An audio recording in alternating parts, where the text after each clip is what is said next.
Et coucou, j'espère que vous allez bien. Je vous retrouve pour la lumière du jour. Alors, pour ceux qui me suivent sur Instagram, j'ai fermé mon ancien compte, j'ai refait un compte privé. Donc, il y a vraiment les personnes que j'apprécie, que j'ai rajoutées. Et si vous souhaitez me rajouter, vous pouvez me faire une demande.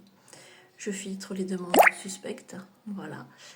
Voilà, parce que j'avais envie de tranquillité avec ma famille, et malheureusement, on est à l'abri d'aucun psychopathe. Allez, c'est parti. Alors, aujourd'hui, on a tac, tac, tac, tac, tac, tac, l'ange de l'unité. Très, très bel ange.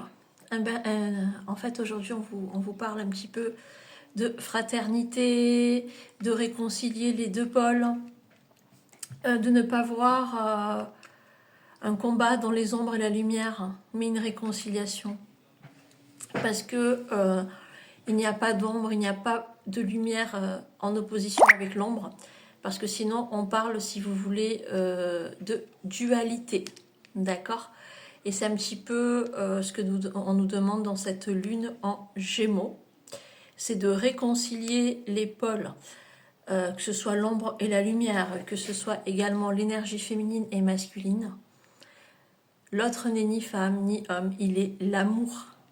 L'amour est incarné par deux pôles différents. Aujourd'hui, on parle de vous harmoniser, d'aligner votre corps, votre cœur, votre esprit, je le répète sans cesse, mais c'est le secret de la pacificité et de la sérénité. De ne pas diviser les pôles.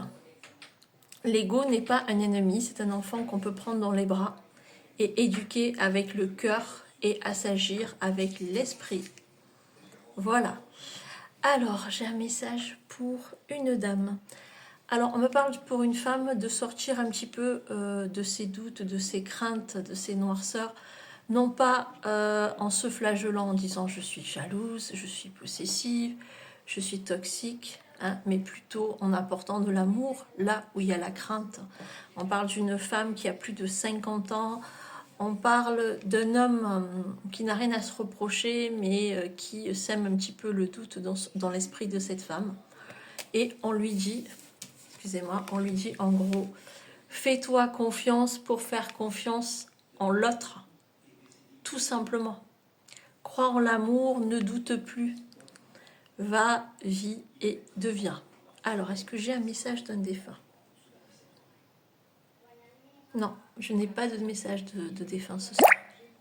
Je n'ai pas eu la vision de défunt. Ça, c'est quelque chose que je ne contrôle pas. Voilà, quand je vous parle là, s'il y a un défunt qui vient parler, parce que je suis aussi spirit, il faut le savoir, je vous le dis. Par contre, je suis contre l'écriture automatique. Voilà, personnellement, pour moi, je suis contre, parce qu'on ne sait vraiment pas si c'est la personne ou une autre entité.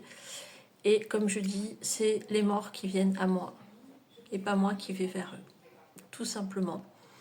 Alors, je voulais également apporter une petite réflexion par rapport à l'amour, notamment lorsqu'on vous parle de rencontres amoureuses. Parfois, vous vous heurtez parce que la personne ne correspond pas à vos critères physiques. Lorsque vous me parlez d'une rencontre amoureuse, je vais dans l'amour et je donne le message de mes guides. Et il faut savoir que dans la vie, il y a toujours une leçon à avoir. Il ne faut pas confondre amour et ego. Et la personne que vous allez rencontrer, ce ne sont pas les mêmes critères qu'une voiture avec 16 soupapes, cabriolet, vitres teintées ou quoi. L'amour, c'est une surprise, un miracle. C'est pas ce qui est beau qu'on aime, c'est ce qu'on aime qui est beau. Bonne méditation à tous, une très belle soirée et plein de magie. Happy Moon, namasté.